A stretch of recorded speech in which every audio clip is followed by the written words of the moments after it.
Neck-throughs, guitars, they're like a guy that you won't have a beer with you. I want to hear what's pushing the notes.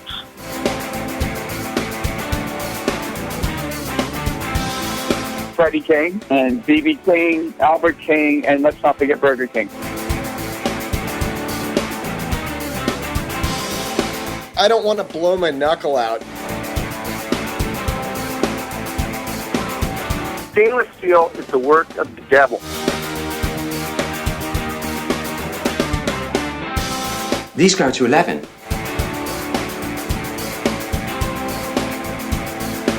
From the East Amplification Tone Labs in Baltimore, Maryland, it's the Amps and Axes Show. With your hosts, Jeff the Godfather of Low Wattage Amps Bober and Mick Marcelino. Well, good day to you, Mr. Bober. Good day to you, Mr. Marcelino. Oh. And, Merry post-Christmas and Free New Year to you. And same to our fans. Absolutely. Yeah. Hope you all had a great Christmas. Yeah, we gave it a little abbreviated version. This show is going to be a full show. We got a guest. Yes, yeah, we do, of course.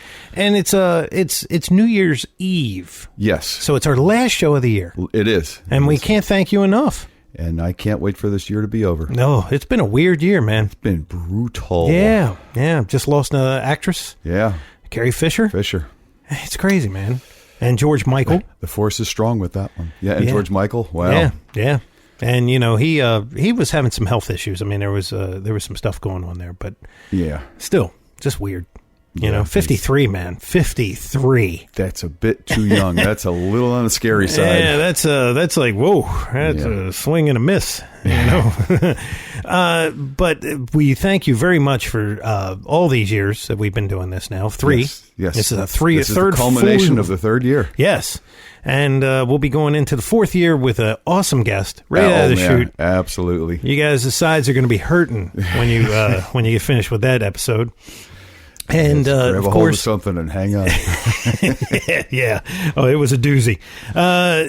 You know where that? Well, I have to tell you where that came from some other time. But anyway, definitely go out and visit. And this is to you fans, you fans. Go out to ampsandaxescast.com. That is the place where everything is. That's right. All of our social media links are there. Our Amazon banner's there. Click through that bad boy, buy whatever you want. You know, got to make some noisemakers for the new year. Well, so, you know. You all got your Christmas money now. That's right. So come on, buy yourself I'm a sure gift. somebody got an Amazon card. Go through there. Absolutely. Yeah. And, you know, we have our 2 shows. We have This Week in Music. Yep. And that comes out. See, I'm fluctuating on when that comes out, but I'm trying to make it middle of the week, so that way you got like this little thing. It's Tuesday, Wednesday, kind of fill the gap. It's a Tuesday, Wednesday. This past one was actually a twofer on the Saturday because we only did a small show for Christmas Eve. So I released This Week in Music on Christmas Eve. Oh, okay. And I won't do that. I didn't know these things. When you hear This Week in Music will already be out for this week. Yes. This past week. Yes. So make sure you check that show out. Turn all your friends onto that. Turn all your friends onto this. Right. Because this is the only way the thing gets down the road, people. All of it, man. We appreciate your listening longevity. Yes. And turn some other people on so they can experience it as well. Yeah. And when you go to our page, and we really, really want you to go to our page, on the front page, you're going to see the 2 episodes, but right underneath it, you're going to see our good buddy from up north. Jason Sadidas. And he gives us... Amps and Axes. No. I told you I'm burnt to a crisp. Woo! Do that again. Okay, so... when you go... Wow, that was good. Okay, so just a little backside here. Jeff has been burning the candle on, I don't know, you got 3 sides of that candle? How many ends do you have to your candle right now? Oh, it's all melting together to one big meltdown. It's it's NAMM preparation. It's all kinds of stuff. I'm not exhibiting there, but I've got other stuff. Yeah, so you're 6 other things in the. You're running 6 ways to Sunday. So okay. anyway, anyway, when you go to the page, below our 2 episodes is our good buddy Jason Sadidas, and he gives us quick click. There you go. Now we're back. All right, see, I like that. It takes a minute sometimes. Hey, we all make it, right? Believe me, if I counted up the mistakes I've made on this show, we'd be here for a while. I actually got a email today. It's a gentleman who likes the show. Okay. Well, And- that's good. It's better than hate mail. Yeah, and he likes This Week in Music. He said, "Could you please slow down while you're speaking?" And I went, "Oh, okay, yeah, sure." We're trying to just. It's not trying to be a long drawn out thing. No, we're trying to supposed do a little be rapid fire. Yeah. You know. One thing I do notice is that, man, did the Beatles dominate a lot of stuff. I mean, we go through, we just use some websites to get our information. We're not, we don't have like a research team in the back, but, No, we don't. But I'm amazed by how much they're in the news on like every day through the 70s and the 80s and stuff. You know, there was one entry on there that I actually added because it was so new it hadn't come up anywhere yet. Was that the George Michael? No, that was that had come up. Wow. Alphonse Mouzon, Ah, yes. the drummer. Yeah. That had passed. Another one this week. It's. I mean, look, we all die. I mean, that's inevitable. Right. But man, 2016 has been like, well, all musicians. Right. We're just going to work on the music side today. Actors, we're going to scatter a couple actors in there, maybe a sports figure, but musicians, this is your year. For some reason, they needed an awfully large band upstairs. Yes. Wow. Speaking of bands. Yes, speak. And, some future guests that we have coming up in the months to come. I don't have anything confirmed yet, but we do have. There's a line. They're on the list, Yes. and we've already communicated. So, but these guys in the band, no firm dates yet, but everybody's coming. yeah. We do our best. Yeah, totally. The Dead Daisies. Yes, Mark Corabi you were telling me about these. or John Corabi. Phew. I don't know. Yeah, maybe I should get that right. It's Mark John. Okay, let's back that up. So John Corabi, he used to sing for Motley Crue. He started this band called the Dead Daisies. And I'm telling you, this album, Make Some Noise, is a really good album. Nice. Yeah. And I recommend it. It just came out in this 2016. And, they got Doug Aldridge. And the other guys I'm not familiar with. We're going to be interviewing them. But just a really, really good rock and roll album. Nice. A lot of high gain, I may have to download this. It's a lot of Marshalls with, something in front of it pushing to no end. It's just a lot of mid-range. But they do 2 cover songs, which are really good. Fortunate Son. Oh, nice. And Joined Together by The Who. By The Who. And that Joined Together, I'll have to let you hear this. Wow. That is a good, really good rendition with the Who, Pete was always implementing different things. Mm-hmm. Some keyboard Joined stuff. Together has a bunch of synthesizer in it. Yes. Yeah. They do it somehow without that. And the guitars and harmonica and stuff Nice. like that. But it is vocally, they are dead on, man. Wow. Yeah. He almost sounds a little Roger Daltrey-ish. That's cool. I can say that definitely gonna word. have to download this. Yeah, so definitely check that out. And like I said, we're going to have those boys on individually to get their stories like we always do. And, just a late Christmas. Go through the Amazon banner. Yeah, there you you don't go. always have to buy your stuff on iTunes. Go through Amazon. You can download that album. Or buy the CD. Buy if the you, CD. if you like the physical product, which Yeah. I still do. And speaking of that, I'll give you a second album that I got. I got a Paranoid remastered box set thing. Oh. Crazy. The first disc is the album remastered. And boy, it sounds really, Wow. they really juiced it in certain areas, right? The second CD, which is crazy, is like one guitar, instrumental, no vocals, and like no overdubs. Just So- like basic tracks. Yeah, the basic tracks, right? Wow. When they do Fairies Wear Boots, I'm like, holy crap. And like when he does War Pigs, he doubles a solo in there and he kind of meanders away from each other. Mm-hmm. In the solo, it's when Geezer's really going to town. It's kind of like that free form thing that they used to do back in the 70s. Sure. Well, Tony went back and like re-recorded the solo. He starts in the same place, but he ends up in a completely different place. Really? Yeah. So on this, you only get one. Mm-hmm. So if you're just trying to figure out a raw guitar solo for that thing, because, you know, if you're playing a band or something, right, and you want to do that song, I recommend this. It's just a 2 CD little Paranoid remastered, celebrate anniversary or something like that. Nice. Yeah. Nice. I was like, holy crap. And that was their big album. I mean, that was the one that really, by the post that I put out the other day, where he invented heavy metal. Right, that was the album that really, Black Sabbath was, that was the scary album. Mm-hmm. That got everybody going. But Paranoid was the one that really launched them. Because, had Iron Man. Paranoid couldn't have been 77, right? It couldn't have been that late. No, it was like 1970. Yeah, because I was thinking, okay, what's the anniversary? I think it was the second album, if I'm not mistaken. I'm pretty sure. But I mean, Black Sabbath was the first album. I'm pretty sure Paranoid was the second album. Yes, it was. I had the first. I probably had both. Yeah, I have both, but Paranoid. Paranoid had Paranoid, War Pigs, Fairies Wear Boots, Iron Man. It had a ton of hits on it. I'd say, maybe that was 72. I don't know. I can tell you because I have it right here. Because that would be what, 45 years. What? Yeah, that's kind of crazy, isn't it? We don't want to talk about that. Yeah. Let's see here. Black Sabbath. I have it here, and then there it is there, and it came out in 1970. Paranoid. The album Black Sabbath Paranoid came out in 1970.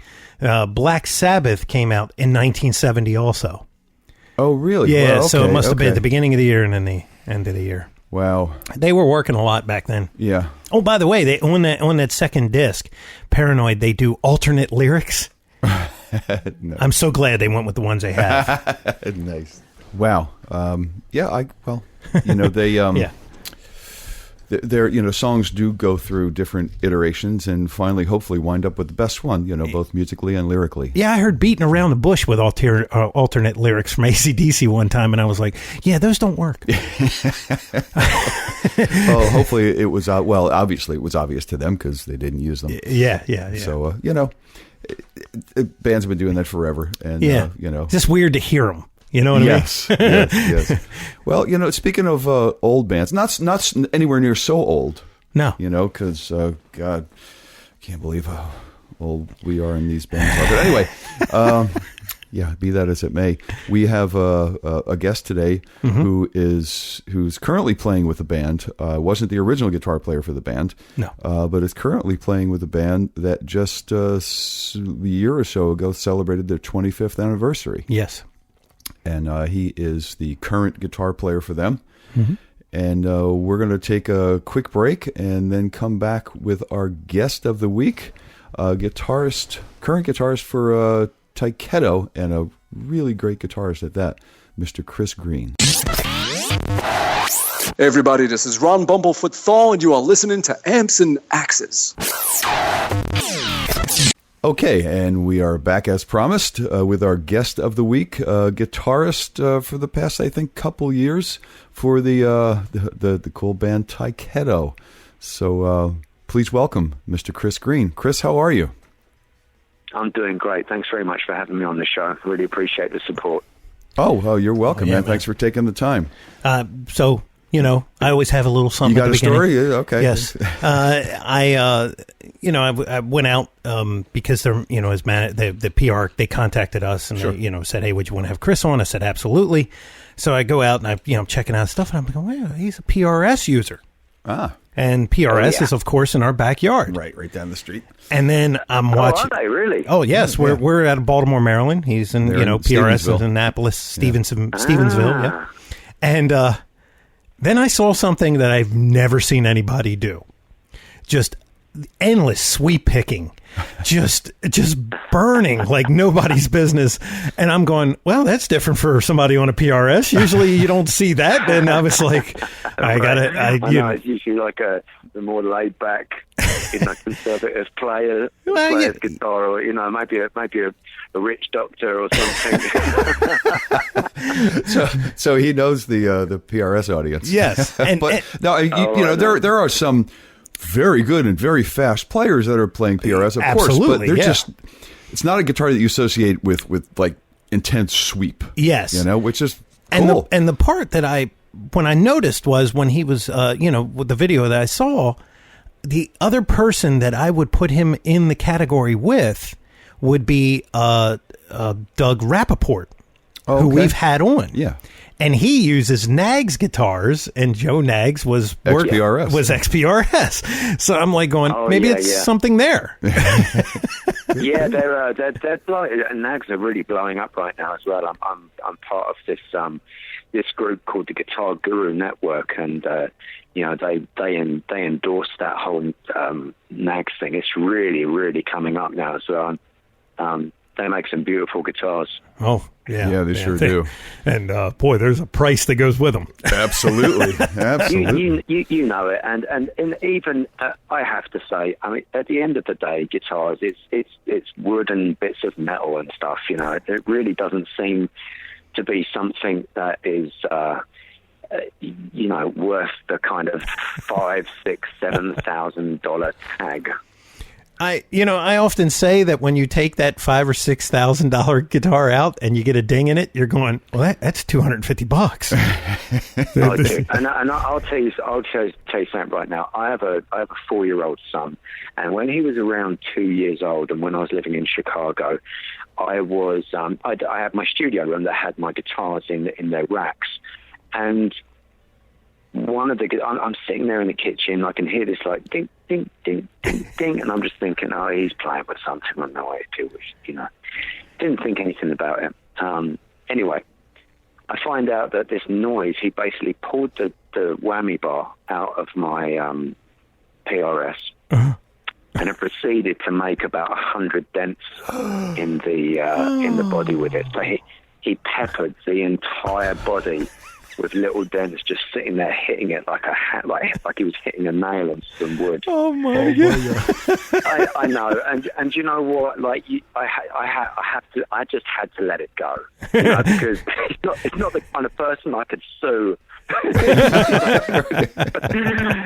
and then right next to it was my I have a white SG that was owned by Bad Company's guitar player, and he painted all of the strings purple with one of his favorite crayons with that one as well. And it's a white guitar, so that took some working out as well. So I have to basically ease up on the precious factor, and most of my guitars are real road-worn axes that have got various dinks, and I don't really believe in having that. Okay, the guitar stays in the case. Let's keep it pristine. Oh, it's like it's like a car. You got to take it out and drive it. You can't leave it in the garage. Yeah, and it's 100%. Bad to leave a car in the garage, and it's bad to leave a guitar in the case, man. It doesn't get any better. Sitting in the case, and they do get better when you play them. Yeah, and I have to add that I have a very out of control collection of guitars as well, which is still growing. I think I'm around about at something like the 150 mark at the moment. Whoa! Wow. Yeah, I was going to say, what's your definition of out of control, but I just found out what that is. Yeah. So I've still got to ship over about 100 of them that are still in England. But my father was a collector, and when he passed away, a large portion of them were left to me, and I already had like what I thought was out of control. And now I've got even more. It's like this bug that all of a sudden I'm like, well, I mean, if I've got 150, no one's going to notice if it's like 153, so the number just keeps going. It might be more than that. It might be 160 or something. I don't know at this point.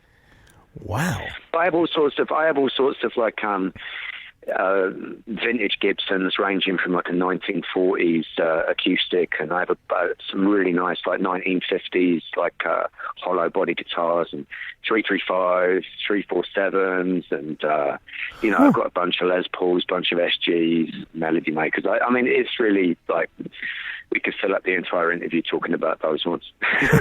Wow. That is cool, man. I have them up all around my walls in my house. So my studio and all the walls around my basement and stuff, and now they're slowly moving into the guest bedrooms, and it's basically like Guitar Center, but people live in it.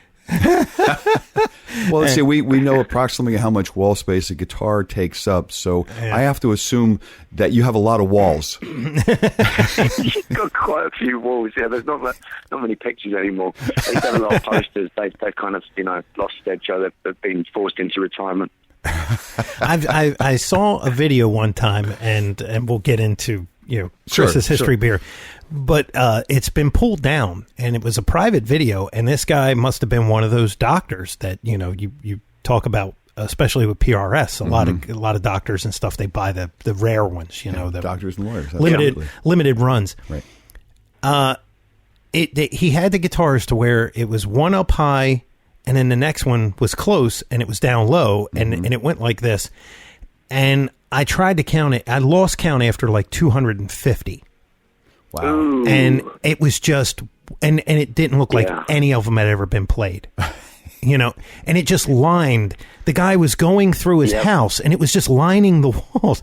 I was like, this is insanity. You have to have housekeepers come in once a week just to dust them off. It was unbelievable. Man, you know what? And the thing with that is that I with all of the rooms that I have them on the walls, sunlight really affects a lot of those older guitars. So you kind of, it's like a crypt in my studio. All the curtains are I've got blackout curtains that are always shut, and there's no daylight hitting any of the guitars. But what I do is I do play them, And what the great thing about having them on the walls is you just grab one off the wall and you plug it and you start playing it. And I do that really often.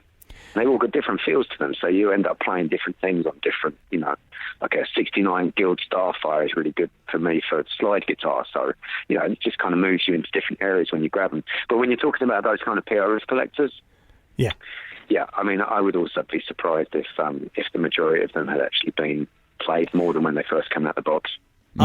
Totally, yeah. I think a lot of those guys buy them just for aesthetics and maybe future investment. Right. It's the only thing I can think of. Hey, you know what? You've got the money. If you've got the money to buy them, then go ahead. Yeah. There you go. I'm sure Paul doesn't mind. Not at all. It keeps the lights on over there. Sure. Exactly. It keeps the lights on. But we've gotten a little bit into this interview already, which was very, very cool. But you did say something, and it brings me back around to what I like to do with all our guests. I like to jump in the Wayback Machine and find out, where our guests comes from and what got you into the music business. So Chris, give us you alluded to the fact that you were from England and your dad was a collector. So that's kind of a little, a good starting point. But where did you come from and how did you get into music? And how did your dad get into music, which obviously had an influence on you? I was born in West London, near a place called Chiswick, which is near Hammersmith. And my dad was a professional musician already. He was a professional musician from the late 50s all the way up until when he passed away a few years back. So he'd actually played in 50, 60, 70, 80, 90. Yeah, he'd actually played in like 6 or 7 decades. Because he just 1959 was just in the 50s, and he quit playing just in 2011, so he was actually just in there, and I think 7 decades of playing music. And he was in various people's bands. In England, there was an artist called Cliff Richard, who was quite a big artist over there. And he was the bass player in Cliff's band, and he was on. I grew up with him being on TV and him going and playing shows all the time. I got left in his will his diaries, which had his gig sheets, and he was playing like 400 or 450 shows a year, because he'd be playing 2 shows a day for a lot of those times, sometimes 3 a day if it was like Christmas. Wow. So he was professional, and so I just grew up around music. I grew up with bands, being around the family, and we had family holidays in like Switzerland, where one of the bands he was in was a resident band there, so we got a chance to go skiing in Gstaad for 3 weeks. So it was quite a bit of a circus upbringing, kind of like a musician's version of being an army brat or something. We've just that's a great analogy all the time. And he moved us down to Sussex, when London started, just going a little downhill in certain areas. And I guess round about when I was 11 years old, I found one of his acoustics in his study, and I just started hammering away at it, like just strumming the strings. And I didn't know how to put fingers on the frets or anything, so I basically just bang away. And he got fed up with me asking in the end, and just showed me how to play like one chord. And then the next day I'd be like, okay, I've got it now. Do it. I want another chord. And it got to that point where I think he realised, oh man, he's actually going to he wants to do this. Like, he actually wants to do this, which much to my mother's dismay as well, because I think, she was thinking, I don't want another one of these guys in the house. It's already out of control with one of them in the house. And my dad's thinking, like probably any musician, man, if you could choose another career, you might be wise to do that because it's a really tough industry. So anyway, it took, and I ended up really taking it quite seriously. But even by the time I was 12 and a half, I'd be doing like a little set with him in his local pub gigs. I'd get up and play like a run of like Shadows numbers, which is, if you don't know the Shadows, they're like a British 60s instrumental band. Absolutely. So I'd do songs like Apache and Kon-Tiki and Foot Tapper and stuff like that. And that just really gave me the bug. Like, even at 12 or 13 years old, standing on the stage, and although I was very kind of scared at that point, there was a buzz about it that when I walked off stage, it was really cool. And so, I tried to take it as serious as I could throughout my teens, and I had, my first band was called Spread Eagle. My dad named it. We didn't even know what it meant. We were like, yeah, American flag, and like an eagle with its wings spread out. And, he probably got a kick out the fact that he had no idea. And so, that's and we, beautiful. we were trying to be like Poison. But everyone who's in a band, their first band, it all ends up sounding like punk music because everyone can't play in time, and they end up, using just a few power chords and kind of screaming because no one can sing yet. So that lasted not very long, and in the end, when I got to 19, I'd been badgering my local government to pay for me to go to this private college, to get a scholarship for this thing called GIT, the Guitar Institute of Technology. And I'd read the pamphlet, and I'd practically worn it out after 2 years reading the section on sweep picking because, that was the in thing. And, I was like, oh man, if only I could play like, Paul Gilbert or someone like that. And eventually they gave up with me asking. And I got the grant, and that changed my life really. In 1994, I went to GIT, and in that year, it gave me every tool that I needed to be as good a guitar player as I wanted to be. Wow. It was playing for 8 or 10 hours every day, and it was just relentless. I shut myself off from the outside world for the whole of 94 and 95, and when I emerged with all these new skills like sweep picking and string skipping, the dark ages had happened, and grunge had hit, new metal was looming, and finding a guitar solo was like finding rocking horse shit. You couldn't find anyone that would be doing it.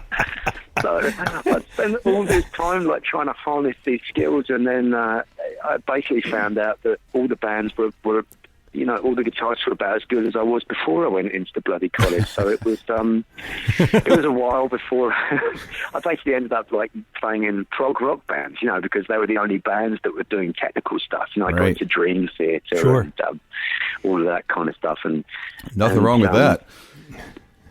Got into the prog rock until finally this nostalgia trip happened, with the more old hair metal bands and melodic rock bands, and I ended up playing in Firehouse and Nelson and scrap metal and Winger, and I've had a chance, and now Tyketto, and I've had a chance to play with some really cool musicians. I get to rub shoulders with people that I used to idolize, which is very bizarre. So that's kind of brings us up to date. I'm now sitting on a balcony looking at the sea in Florida, wondering where it all went wrong. Well, I haven't heard the part where it went wrong yet. Well, we haven't spoken about money yet. That's the part. Yeah. Well, we had Paul Gilbert on. We've had a couple people that have gone to GIT. Absolutely, more than a couple. That is like walking. It literally, it's just death by firing squad, because you're just thrown into the fire, and it's like, oh, I see how bad I am, because there's 20 other kids, that doing the exact same thing right here, I know. And that's the toughest thing. You go in for that first lesson, and I still remember the tune, Eugene's Trick Bag, that thing from the film Crossroads where Steve Vai playing the devil's advocate at the end. And everybody, it was like everyone's granny trick bag, and so I'd sit there and I'm thinking, yeah, man, I can play the solos Talk Dirty to Me by Poison, and I'm looking around and this person's playing like Eugene's Trick Bag, and this person's playing Addicted to That Rush, and I'm thinking, what are you even doing here? Like, this just can't be that good, can they? So it really was like, trial by fire, and I found out very quickly how rubbish I was, and I had to work extremely hard to learn how to play like a C major chord in 5 places on the neck. I'm like, 5 places? I didn't even know there was a C. There's 5 of them. Do that? How did that happen? So it was. You're right. Those guys will tell you get into those schools, and it's tough work, but if you put the work in, you get out what you put in. And if, like me, if you're just determined that you want to be the best player you want to be, then I think those schools are really fantastic for people that want to think about a career in music. Oh, yeah. Absolutely. Yeah, and it's refreshing, because a lot of these guys, you don't ever hear that statement that it was, like, really hard work.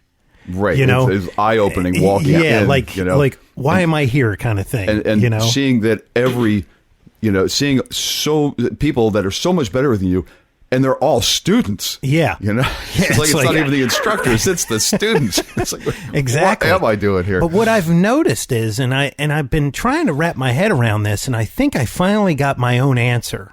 Mm-hmm. When you go on YouTube and you see some kid and he's sitting in a room and he's just blazing some tune that you're like, first off, where did he get this? Right. He's 10. And he's literally like 14, right? Yeah. And I'm going, how is this? Well, I think it was Nita Strauss who gave us that answer, because she's a younger player, and she started out going, well, I thought I just had to learn Yngwie Malmsteen as the first thing I learned. And I'm going, well, there it was. The bar was that bar. Mm-hmm. She put that bar as where she was going to start.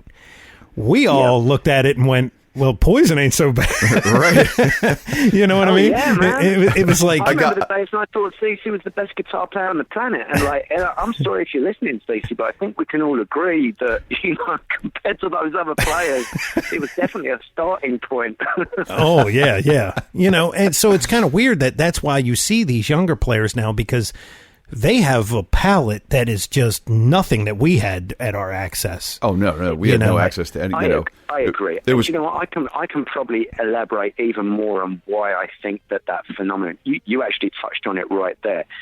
Even when I was growing up, the internet really wasn't like a big deal, and even the YouTube sensation thing is still relatively new compared to how long the internet's been around. Sure. So if I wanted to learn Eugene Strickbag, I had to get an Ibanez Rock and Play, hold it in front of the TV, take the audio, hit the slow down button at half the speed, which also brings the tone down. It sounds like the Barry White of guitars, it brings the tone down half as well. So it kind of sounds more like I don't know, like a jazz bass player trying to play Eugene Strickbag. And that's the only way I could do it. Or if you were lucky enough that one of the guitar magazines would put a transcription. Would show a tablature. Mm-hmm. But now, these kids at the click of a button can show somebody slowing down and showing them exactly what it is they want to learn. You know, and we're in a digital era now where these kids will sit, they've got their own iPads, they've got their own laptops, and they will sit there and obsess over this the same way as kids obsessed over video games when I was younger. Sure. And that's what they'll do. And they'll lock themselves in their rooms and watch video after video. And what do? If you see Yngwie Malmsteen, what pops up on the right-hand side? Well, who's this? Here's Rusty Cooley. Who's this? Here's Michelangelo. And the next thing, your bedroom sounds like an aviary, with all these like little notes twittering around a bedroom. That's what my dad said. He goes, when you and your mates used to play with each other, it sounded like going to an aviary in the zoo. Well, that's funny. I had one of those rock and plays. Did you really? It was literally like trying to listen. Like somebody took a blanket, threw it over the speaker, then slowed it down half speed, and you're going, I don't know, I have no idea. Well, what note is that? Right. I mean, the thing about it today, not only do they have access to all the video stuff, but if not, all the slow down technology nowadays doesn't change the pitch. Raises the pitch rate back up. It's right where it belongs. Takes all the garble out. Yeah, you're right. I use a program called Transcribe for that exact reason. And I'm telling you, like when I got into joining bands, like the melodic rock bands, I used it religiously because I wanted to play the solos like exactly how they were on the records. And, sometimes depending on the production of an album, you really can't decipher that. You have to use like EQ options. And that's a great thing about these things. You'll get one of these programs and it'll have a karaoke button that basically blocks out everything except for the guitar. Wow. It's insane. It's like an EQ setting. So bang, all of a sudden it's like, great, I can now hear the solo. Yep. Guitar Pro is another one. They have. I've got that as well. Yeah, I do that. I transcribe all of my songs on Guitar Pro. Yep, and it's an open database, right? Wow. So you can get the MIDI. Somebody has gone through, figured it out, and you'll get 7 different versions of it, and you can always tell which ones are doing well because it has the most hits. Sure. So if you're in a pinch, that's the other problem there. Is that, well, that's true. Yeah, it doesn't stop some 11-year-old kid from trying to upload "Sweet Child of Mine" that's being played as if he's had 15 beers. You have to shop around. Yes, you do. Yeah. But that brings up my other point. It's like, all right, so the kid's 10 and he's 14 and he's got access to all this stuff and he's playing faster than anybody humanly possible at that point, and he's got everything. Can he play with other people? That's where the rubber meets the road. Thing. Yeah. Right. Yeah. Well, that's also a really interesting point because I was talking about Paul Gilbert the other day to someone, and I said, you know what I find amazing about Paul Gilbert? Not just that he's like doesn't drink, doesn't smoke, incredibly nice guy when you meet him, very approachable, and a great player. But what he is he perfectly fits into a band. And when you look at other players and players that I absolutely love, Yngwie Malmsteen, Steve Vai, Joe Satriani, they don't really sit well in a band scenario. They move around a lot from band to band, tend to stick to their solo stuff. And I think that it's hard for that kind of mentality for a guitar player. I don't know if it's ego. I don't know what it is. But I think it's rare to find those kind of players that are happy just to be one of 4 or 5 members in a band, even if they have that kind of technical proficiency. For me personally, for whatever kind of player I am or what people think I am, I love being in a band scenario. I especially love being in a 2-guitar band scenario if I have the pleasure of doing that, which I have. But it is strange. You hit on the point there, what do you do? Can these kids get on with each other? They spend so much time, hours on end. They can play like Steve Vai. Now they've got to find a friend the same age that can even play C major in 2 places. What are you going to do? Oh, yeah, I found a guy that will play with you, but he's in Colorado and, you're in, Palm Springs or something. It's true. Yeah, and it's not only finding the other people. It's even if you find people, even if you're in a talent-rich area and you can find these people, there's something in the water that all the kids are great at 14, whatever. It's they have to learn to listen to each other. Yeah, it's being able to put that together. They're just wrapped in their own world, and they're doing everything that they've learned to do for the past how many years in their bedroom, and that's all they're focused on. Yeah. And you know what else they got to do?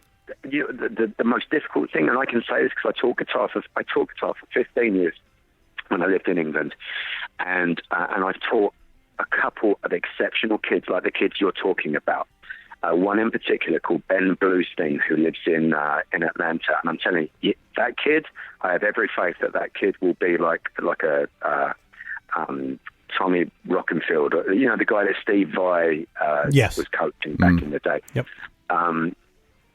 And that not only can they not find other people to play with, but you've got to get them together, and they've got to stand up and play. Because they've been so used to just sitting down. Yes. Their guitars, they have to look like a jazz guitar player and have their guitar under their chin when they stand up in order to play all of this stuff, They've been so used to just being bent over the guitar playing. Yeah. And as you know, when you stand up, it's a game changer. It's a whole different world. I remember going through the cool days where you had to have your guitar as low as possible, because that's how cool it was. And I'm like, shit, I can't play half of the stuff I used to play now. Right. I've got to bring my strap back up. So these kids, when I teach kids, I'm like, stand up. Yep. If you're going to do this, I'm going to teach you from standing up. Because if you want to be a musician, no one's going to go and see you at Wembley Stadium with you sitting in an armchair.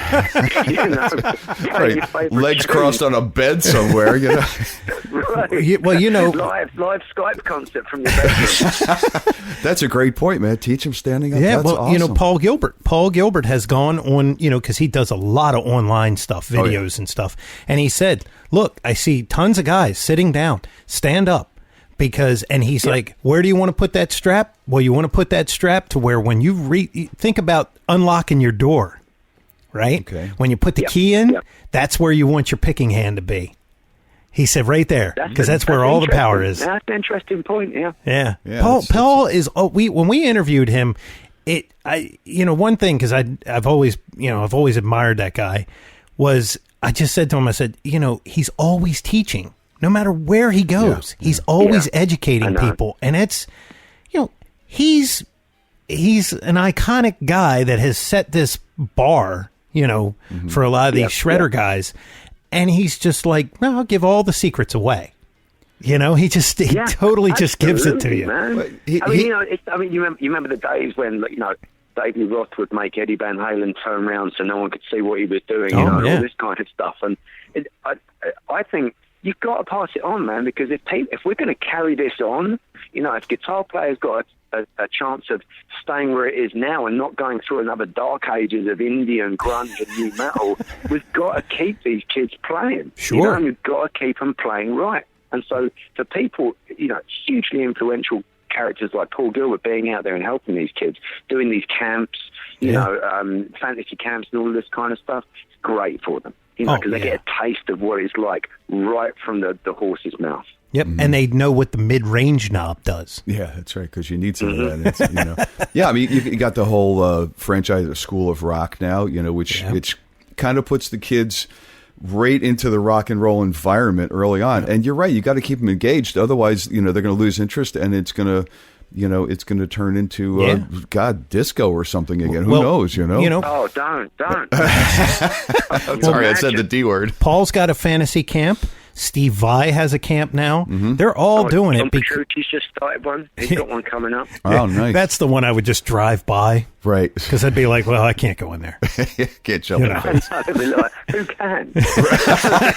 It would be him, Rusty, and... Did you guys go and see the Steve Vai Passion and Warfare show? No, I have not. No. Okay, well, he's just wrapping up that tour at the moment. You know, he's going out and performing Passion and Warfare all the way through. And one of his tracks, he's got like John Petrucci trading off with him on a big screen behind him, and then Tommy Emmanuel comes on and does it. You know, a bunch of guitar players. Wow. And when John Petrucci comes in, it's basically like, you know, getting in the Lamborghini and just lead-footing it. You know, you just put your foot right down and off you go, and there's no brakes in the car. I mean, I love Petrucci. He's probably been one of the most influential players. But when he starts fast picking, I'm just like, I'm in my 40s now, man. And I feel like I haven't got the time left in my life to get there. Yeah, you know, I'd be better off taking up golf or something. Well, I figure join Alice Cooper on the course. I figure, you know, here's probably the students at John's camp: Michael Badio, Guthrie Govan, Rusty Cooley. It's just all professional musicians. Absolutely. And just, you know, there's like you can imagine that, can't you? You're like Guthrie sitting there going, yeah, John, I've been trying to get that 300 notes a second, but I can only get up to 296. Have you got any tips? Well, I mean, how do they do it? Yeah, what you have to do is you have to take your wedding ring off. There's a small amount of weight slowing down your ring finger. I mean, like, I can imagine it's more like a science class. Well, yeah, it is. Well, between Rusty and Michael, they've got it. Actually, John would be asking them, how do you play that fast, you know?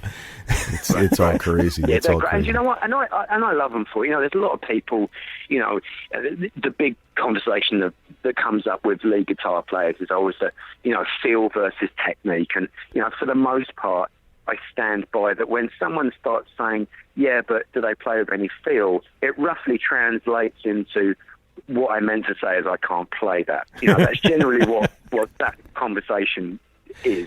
But, you know, yes, there's a lot to be said for feel, but man, there's a lot to be said for the amount of time these people have put into their playing to get this technique together. You know, so I don't diss those kind of players. You know, if I saw Michelangelo play, and I'm like, man, that sounds like you should record like computer music.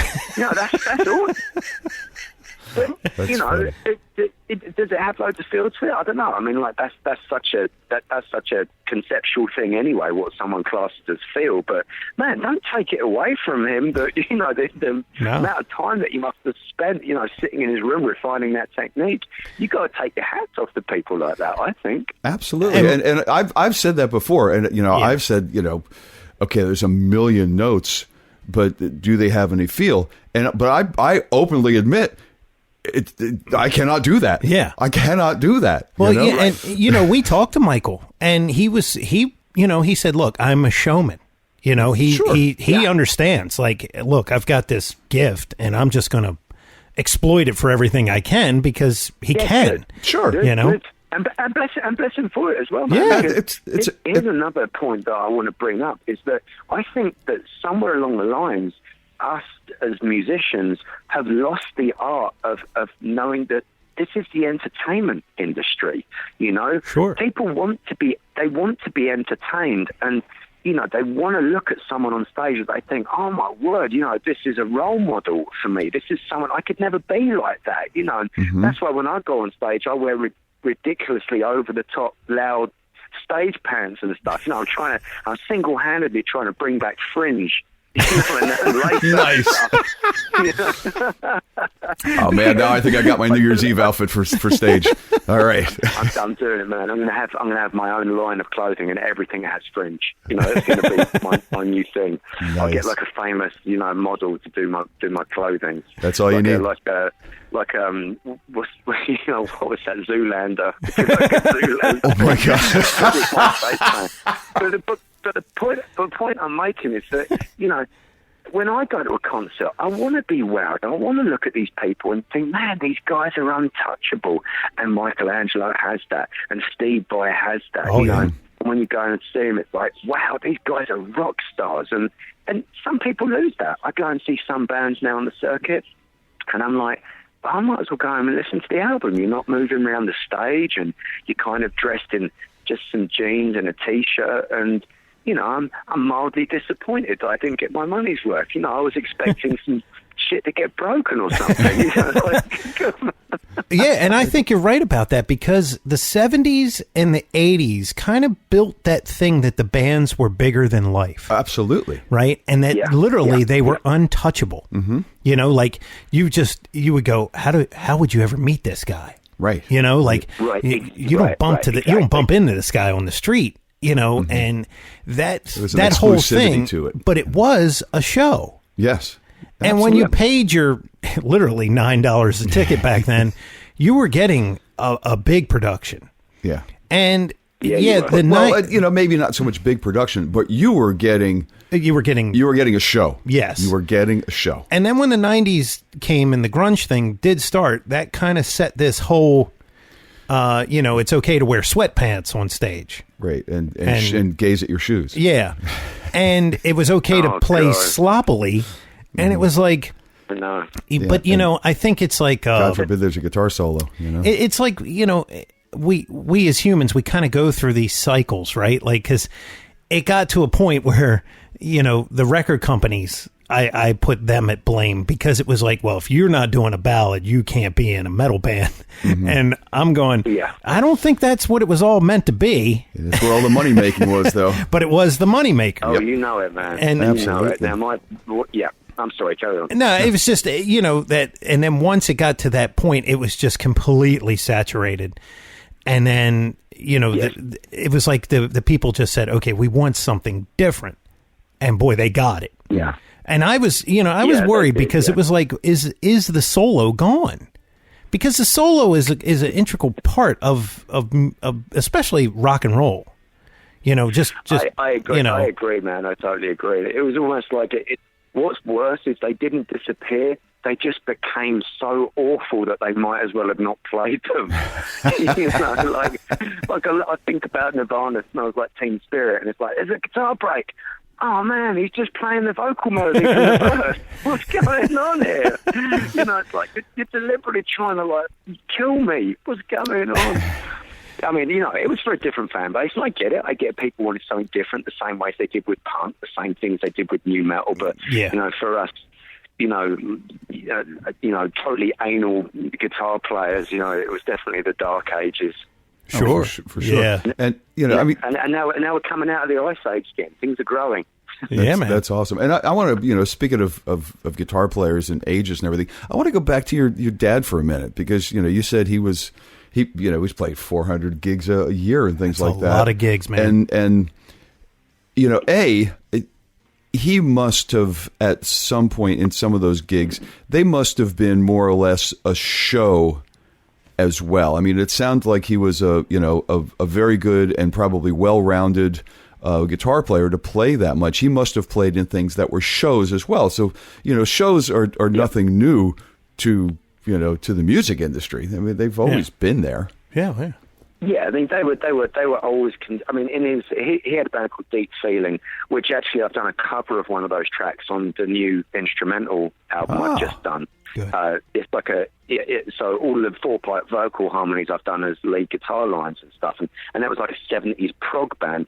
And in that band, they were moonlighting, playing like cover gigs, and they would like be mixing in, you know, bits of comedy. You know, someone would come on with, you know, nothing but like a sock on their cock or something, you know, like what the Chili Peppers did. Mm-hmm. They turned the whole thing into like an extravaganza, because everyone was thinking, what's next? How do we make it even better? How do we make things better than the other cover bands out there? That's cool. And, you know, we're making our own clothes. We're making our own props.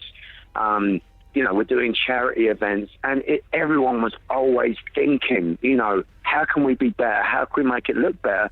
And now it seems like everyone's like, how can we get the most amount of money for the least amount of work? You know, that kind of seems to be more the philosophy, which is awful. Yeah, it is. You know, because it's taken a lot of the hunger out of it. I mean, I play. Some very good friends of mine in Atlanta. It's a band called Kickin' Valentina, and they deserve a lot of attention. They're not reinventing the wheel. They're kind of playing, like LA kind of sleaze rock. Nice. But they're out there. They're my age. They're pushing, and they're making their own clothes, and they're driving 6 hours a time to a show, and they're really doing it, and they're really hungry, and I'm like, people have got to get out there and start supporting these bands, because if you think that Axl Rose is going to be up there in 20 years' time, or you think that that Poison are going to be up there at the age of 70 talking about look what the cat dragged in, it's just not going to happen. And we've got to support new music. We really do. Oh, yeah. Yeah, for sure. It's we tell people we're a huge proponent of people just going out and supporting local music. Yeah, I mean the venues have dried up. I mean it's hard and to find if there's a venue place. where you can go see live music, don't complain that it costs you $5 to get in the Not door, at all. man. Where else are you going to get entertainment like that for $5? Yeah, exactly. Yeah, right. And or the one that annoys me the most is it's like, I don't want to pay $6 for an album. I just bought 2 coffees at Starbucks. Yeah, for $8. Right. And that took about 30 seconds to make. Yeah. Where an album, 30 days more, exactly. And it's supposed to be free. And there's grumpy old men sitting around a campfire, aren't we? Yeah. Well, it's true, though, man. Where did people bought music and didn't buy into that horrible coffee? That coffee is horrible, too. Well, where did the sense of entitlement come? Like, you spend all this time learning your craft, writing, so you should give it to me, recording, right? Yeah. And you should just give it to me. Yeah, well, here's the other thing. The original band is really dying off. Because, Baltimore, especially our town, is notorious where you got to have 3 sets, all covers. You can't do one original. And there's tons of those bands out there. Well, there are a few exceptions. I happen to play with one of them. That is true. There are a few exceptions. Yes. But, try to find an all-original band. It's very difficult. And you're going to be in some corner thing, which is kind of cool, but it really does stifle them, and it's very discouraging. I mean, I was in that. I mean, that's all we did was original music. And, I opened up for everybody, and boy, did we get screwed. But it was like, it's a tough road, especially if you're all original, to put your stuff out there. You know what?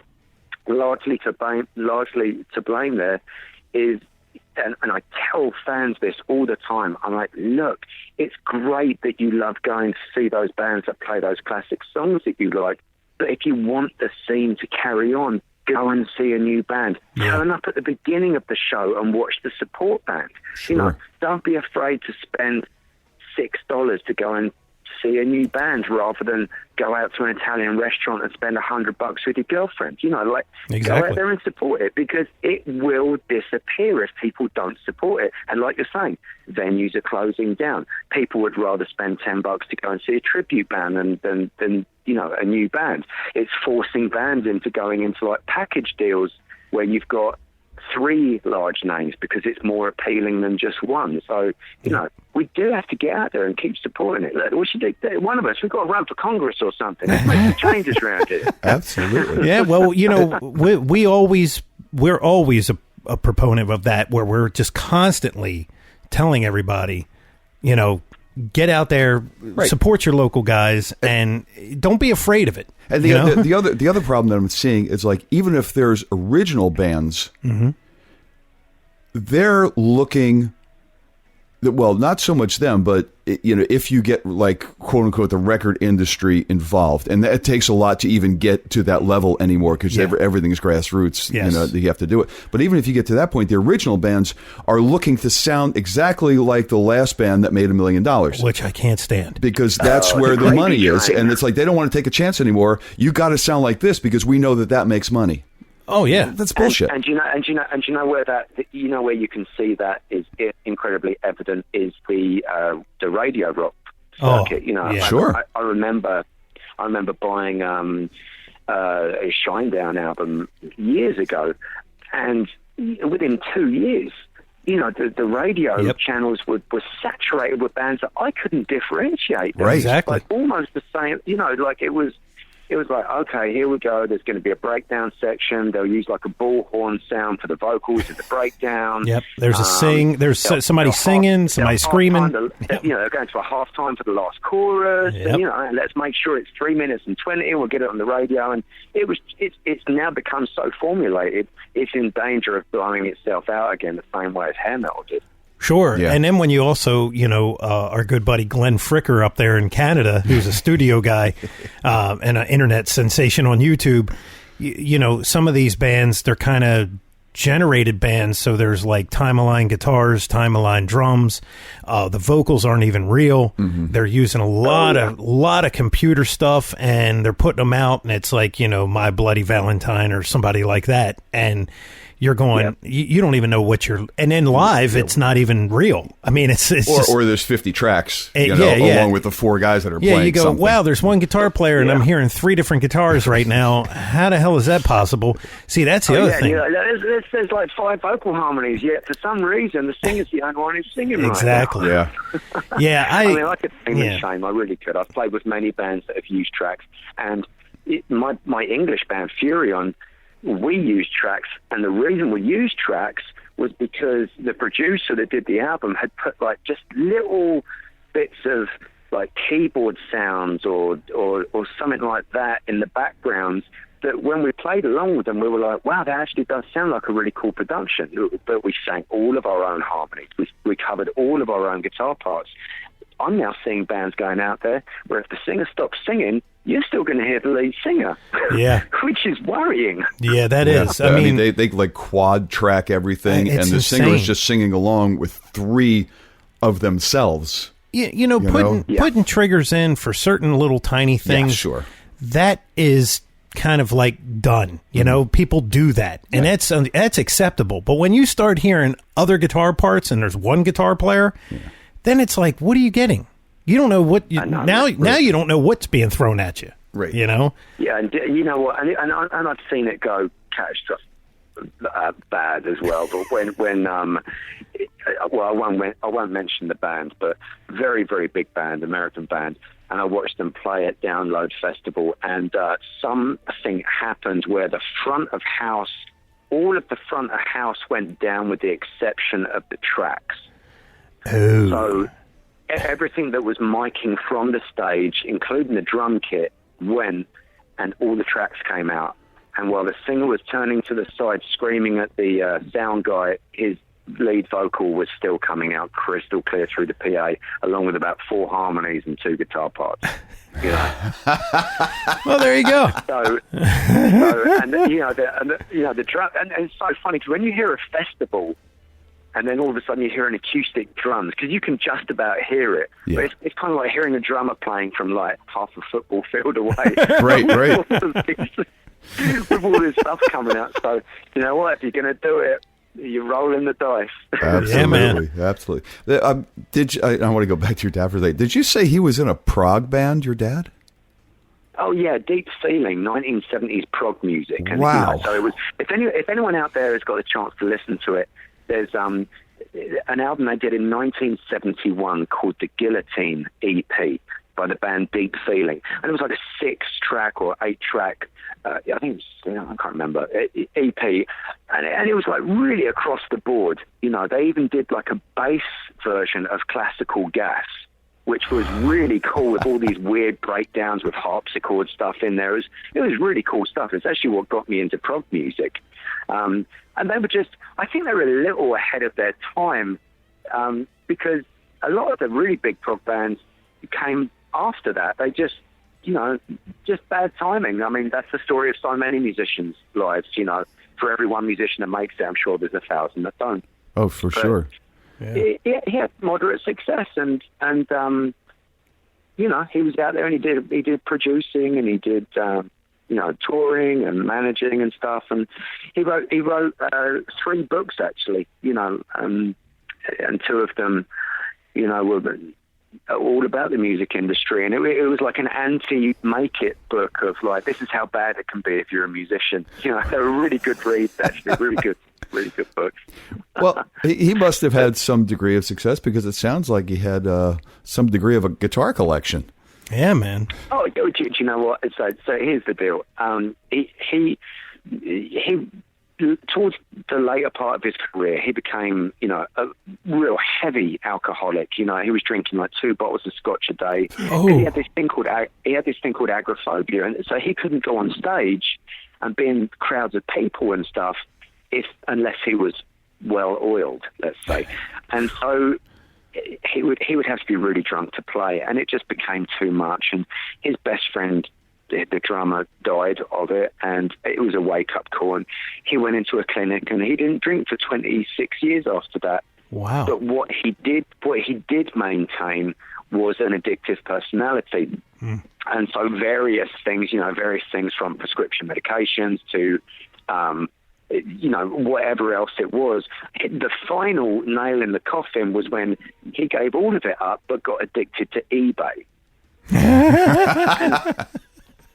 and so I would, every time I go around to his house, I'm like, Dad, what's going on? Because he was so, such a kleptomaniac, he wouldn't even throw the bloody boxes these things had come in. I'm like, dude, it's like, if Hoarders had been on TV at that point, he definitely would have been one of the episodes on there. So what he did is he just basically kept buying guitars, and so in the end, he there was probably half his collection that he'd never played, because my dad was a left-handed player, and most of them were right-handed, which is why I have them. Wow. So, be careful, kids. Be careful. There are better addictions. Don't collect guitars. That is an addictive person. Buying guitars that you can't even play. Yeah. Wow. Yeah. Well, you can turn them upside down and restring them and begin. That's a whole other thing. It's hard on your wallet, but it's easier on your liver. That's true. Well, and so I would turn up at his house and he'd go, Chris, play this, and I'd pull out like a Gibson 335. He'd go, play it.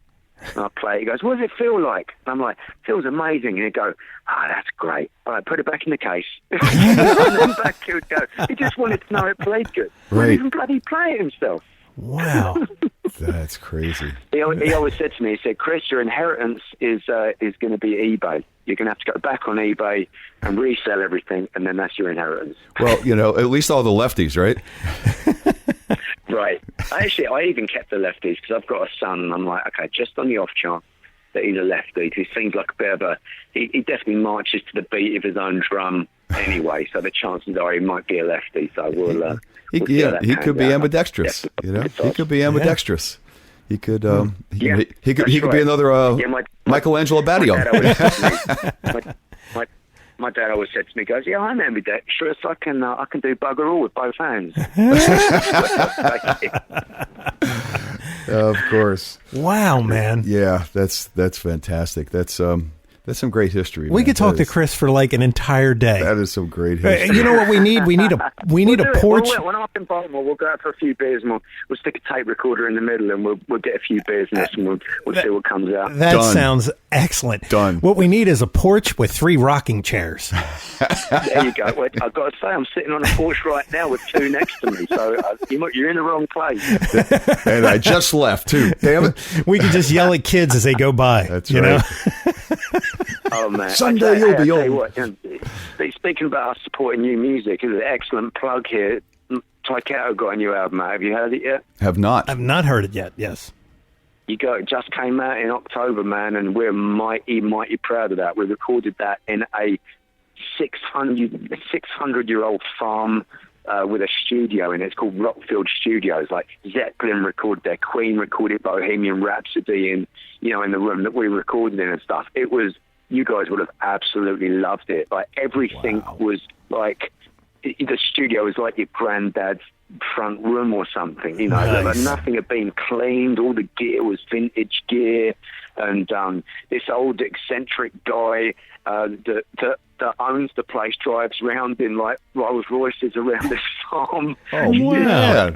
And it's in the middle of nowhere. It's a 600-year-old farm with 2 old school studios with Neve desks and all these old vintage amps and a cottage that you stay in, and you open the curtains and there's like a cow outside your window or something. It's like an eccentric place to go and record. It was amazing. Like we redefined a genre called robe rock, where we just like go down in our dressing gowns and track because we're just on our own in this. That's too cool. That's fantastic. It was a great experience, and I tell you what, we really tapped into something there. The band just really locked in together in this secluded environment. So if you do get a chance, that new Tyketto album is out on Frontiers Records, and it's called Reach. We managed to get to number 8 in the UK rock charts with it. We got number 1 on the Amazon, rock songs with it. We really got like a nice reception with it. And there's some shredding going on in there, so you might like that too. But Danny's got an incredible voice, the lead singer of that band. So if you get a chance, please check that out because we're not like those big boys out there, and we're always looking for new fans and to play in new places. Well, I tell you what we'll do. We'll have the link to the band's website on the episode, and that will live in perpetuity. Yeah, when it goes into the archive. So that's right. Definitely go through there and check it out, man. Tyketto official Facebook site. You'll get all the details. I've got a website too, chrisgreenmusic.com. That'll all be up there. You can see all of those tour dates and all of the other gumps like biographies, discographies. And I think you can see a couple of those videos on there as well. Those teaching videos that I did. If not, I should get those up there. Well, that'll be up there too. I'll have all those links right there with the show, and definitely go out there and check it out. I've got one more question too. I'm reading in 2014, you guys did a 25th anniversary DVD. Are you on that one as well? It's called Documentally Yours. For Tyketto? Yeah. No, I wasn't on that one. I did the 25th anniversary tour with them, where we just played the whole of the first album out there. Gotcha. But we are going to be recording a live DVD next year. I can definitely tell you that. I can't give you all the details right now, but I can tell you that we are going to be doing that, and we're very excited about it. And you've done the Monsters of Rock cruise, right? Oh man, yeah, the floating sanitarium, as I call it. I mean, I get sick every single time I'm on that thing. There's been one maybe that I got away with, but I've had everything from bacterial colitis to norovirus to I got bitten by a tick and was in A&E by the time I got home. It's like the things we do for the fans. Oh my Lord! Absolutely. Yeah, well, those cruise ships. I mean, they're constantly, Purell. Oh yeah. Yes, because they got that. Some of them have that funk on it, man, and you get it. And you're everyone's touching the same thing, man. Everyone's touching the same door handles, toilet handles. Everyone's touching the same food utensils to dish up their food and stuff. I'm like Mr. Germaphobe. Like you might as well wrap me up in one of those bio. I was just going to say, I'm going to go do the cruise in a bubble. Goddamn it! Yes, exactly. And I'm like double, like a cowboy, kind of like double fisting. Hand sanitizer bottles out my back pockets, pump action. So someone shakes my hand, and I'm shaking with one hand and reaching for the sanitizer with the other. Well, showering in sanitizer. Randy Bachman from BTO, when he meets you now, he does a fist bump, right? Okay, yeah, a lot of people do. And I thought it was because maybe doing it too, yeah. I thought maybe it was because of the germ thing. Well, actually, it's not that. Really?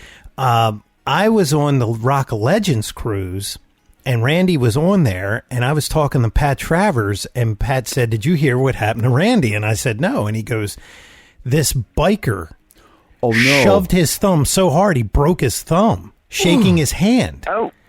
And he had to do the entire cruise with his right thumb broken, and he had to pick. Because BTO is just 3 guys. Yeah, of course. Right? So he was very angry. Wow. And he does not do that anymore. He'll fist bump you, but that is also a good way to keep the germs down. Yeah, totally. Oh, yeah. Ask Howie Mandel. Exactly. Listen, I mean, the health hazards. You think that falling off a stage would be a health hazard. You wouldn't think that shaking hands would be the thing that breaks your career. Let me tell you, man. We went to NAMM, and it was like, Jeff you always goes, come back with NAMmitis. He goes, "You're going to get the NAMM virus." bars, and I was like, really? Jam. Yeah, I mean, it's just, I've been there too a couple of times, and you walk in that place, and I'm just thinking, man, I wish I had like one of those Predator night visions where one of the optional visions is bacteria. You know, so you can like just avoid all the places. You probably look like you were like trying to not walk on the gaps of a pavement or something. But I'll definitely do something like that. I'm going for 2 days because it's the second two that start getting people, yeah. You're there 4, you're that's done. When everybody starts sneezing and coughing. Man. It's like, I'm 2, I'm out. I'm done. Wow. Well, Jesus.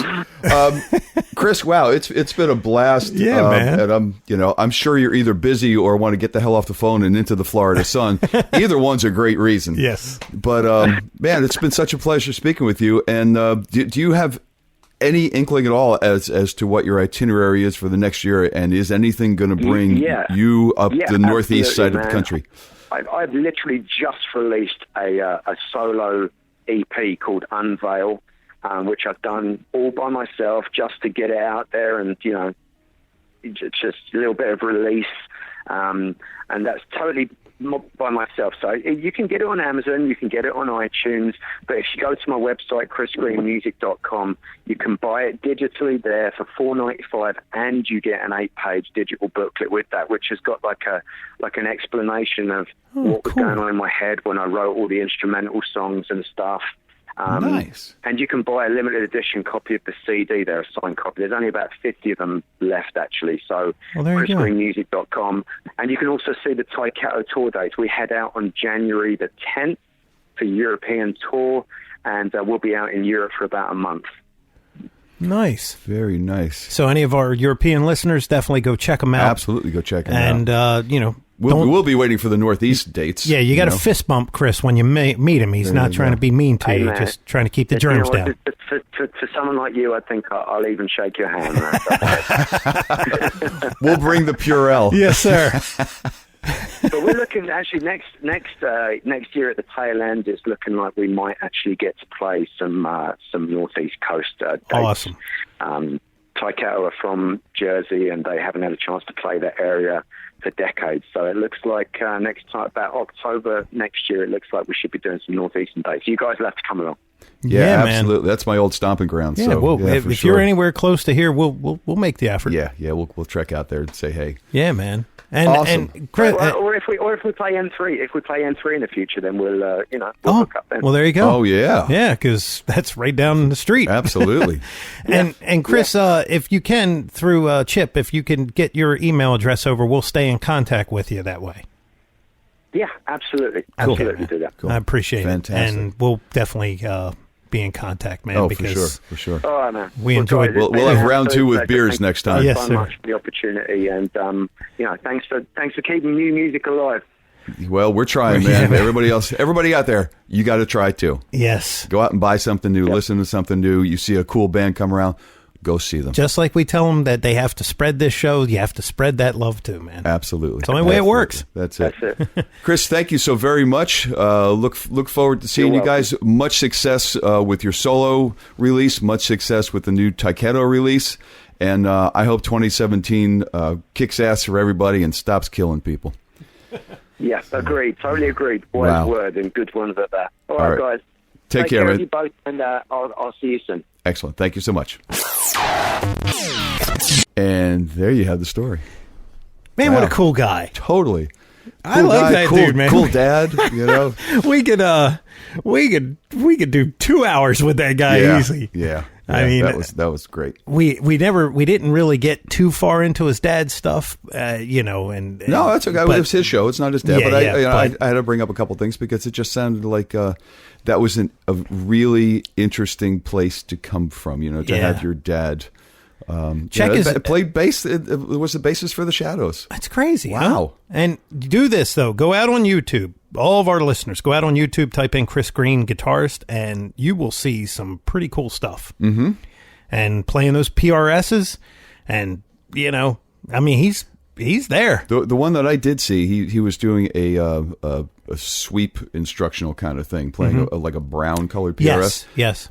And it really almost looked like it had no finish. It looked like it was almost more oiled than finished. Yeah, there was a couple years there where they did satin finishes. Really, it looked nice. It looked like it didn't have much in the way of much getting in the way of the tone. Yeah, Yep.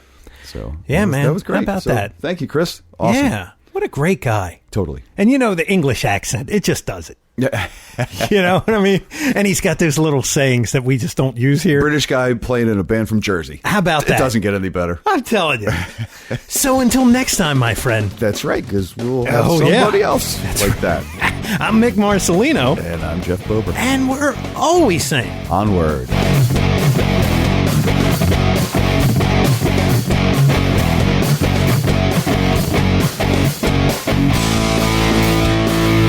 Be sure and follow the show on Twitter @AmpsandAxes. Also, make sure you like the show on Facebook. For news, comments, and everything else, visit the webpage ampsandaxescast.com. Thanks for listening.